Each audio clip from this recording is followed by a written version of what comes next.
The first step before anybody else in the world believes it is you have to believe it. There's no reason to have a plan B because it distracts from plan A. If you can see it here, and you have the courage enough to speak it, it will happen.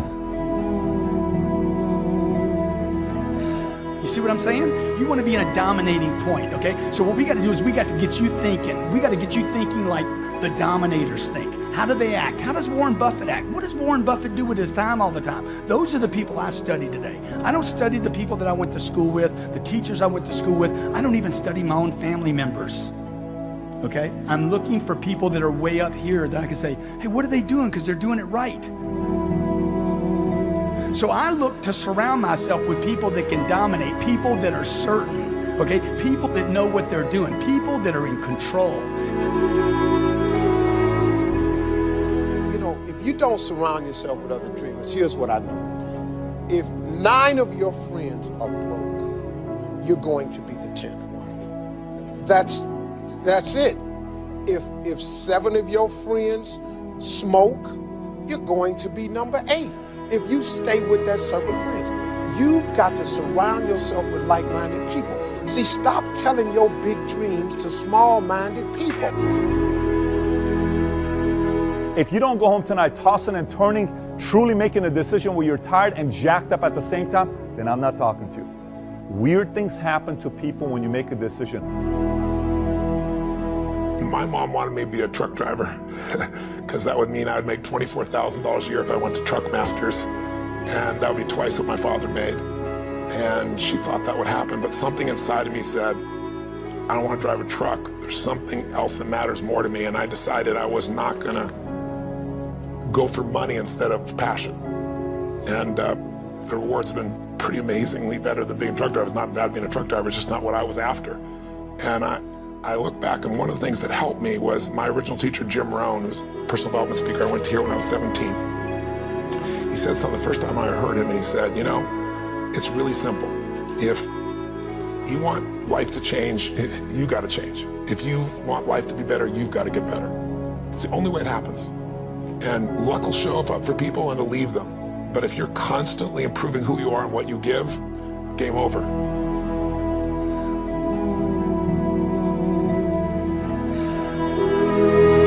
So look, if I can do this, you can do this, but it's going to be hard if you don't change your mind. You got to change.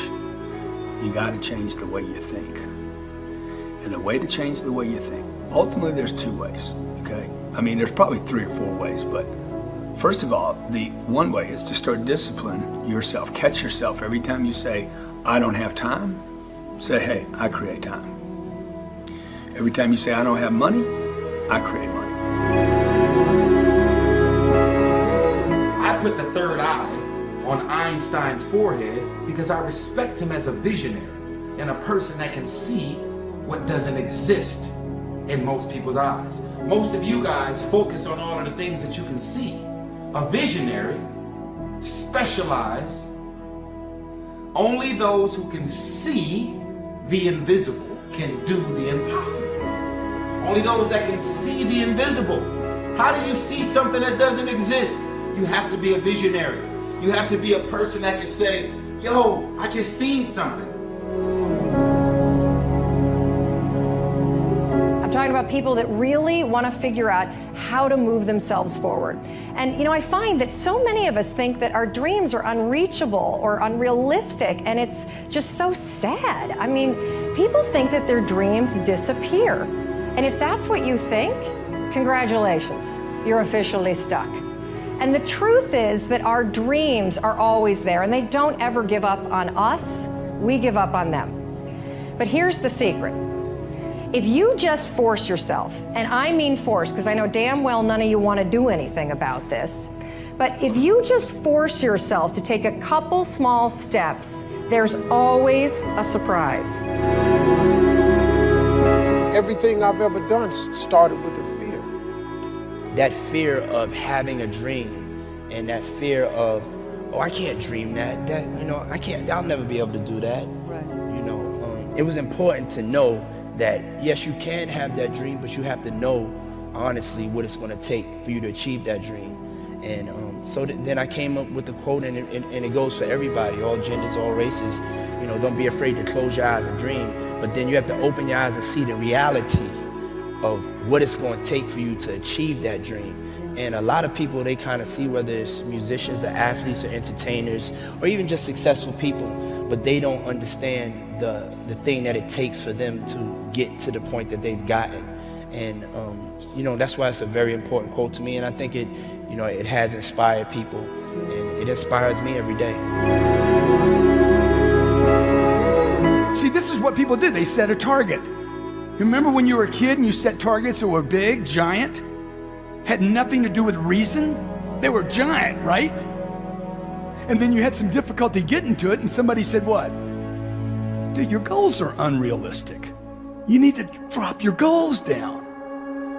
And add 40 years and end up with nothing.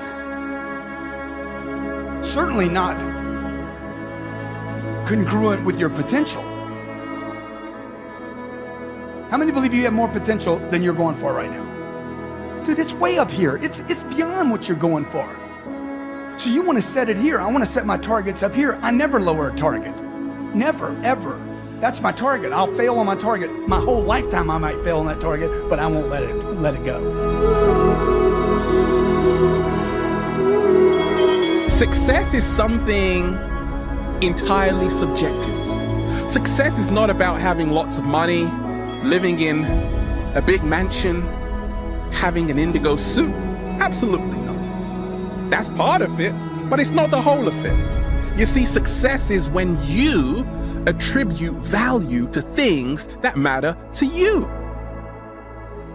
If you don't love what you do, it's going to be hard to continue. Do you know why so many people don't like their jobs? It's because there's no heart in it. They're just doing it to get the money at the end. You got to enjoy the process and then trust the process. And that's how to get a small vision off the ground, the come up. I was very, very lucky to find it, you know, when I was 7 or 8 years old, and you know, and fortunately, my children have found their passion. One son loves farming like nothing else. One son loves music like everything else, and all three of them love philanthropy and what they get to do. You're lucky in life when you find it, and you can't guarantee you're going to find it in your first job out. But I always tell college students that come out, I say, take the job that you would take if you were independently wealthy. You know, you're going to do well at it. Passion often is linked with purpose. What I love to do is often what I should do. We have been created within us the capacity to have things that we enjoy greatly, and a lot of times there is a definite relationship between what I am in love with and what I should be doing. We are created and wired in such a way that passion and purpose many times comes together, and passion is the great energizer. Once you have passion, you have energy. If you got the energy and you go, I don't know where to start, throw a rock, and where that drops, start there. Talk like the next person. Just take massive action and keep changing. If you want to speed up the result, you find someone who's already getting the result you want. They've lost 30 pounds. Do what they did. They have a relationship that's passionate 20 years later. Let's figure out what they're doing. That's the way that you do it. And then the third thing is, if you really know what you want and you're obsessed by it, you've got all this energy and drive, and you're taking massive action, you're changing your approach, you're doing what works, the third thing we need is grace. Whatever you move toward, if you move toward success seems to start coming your way. So figure out what you could do to make the move, to begin the early qualifications and then sustain the qualifications, and success is yours and health is yours and all valuable things.